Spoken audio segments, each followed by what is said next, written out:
친구들, 안녕하세요. Ating talakayin ang month in Korean. Ang kailangan lang naman po natin dito is the first 12 sa sign-on number. Yan po si il, i, sang, sa, u, yok, til, pal, ko, ship, shibil, and shibi. And then, ang ating counting unit ng month na si wol. So basically, nakikita po natin siya or written po siya ganito. Ang basa po dyan ay irwol. Okay? Hindi po siya one wol. Okay? Irwol, January. Iwol, February. Samwol, March. Sawol, April. Uwol, May. Take note po sa June ha.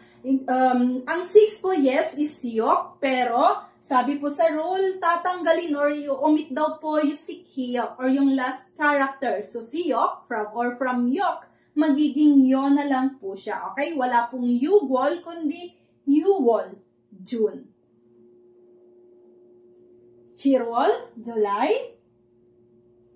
Parwol, August. Kuwol, September. Shiwol, October. Yes, October, gaya lang po siya sa June. I-omit daw po yung last character. So, from ship, magiging shi na lang po siya. Shiwol for October. And then, sa November at December, yung original form po ng ship ay babalik na po siya. So, sa November, shibirwol. And December, shibiwol.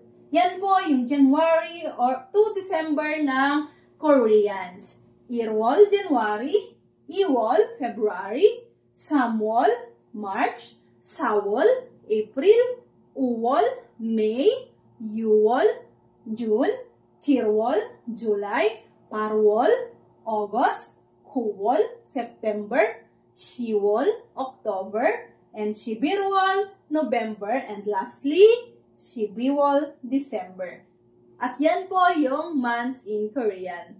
그럼 친구들, 다음에 만나요.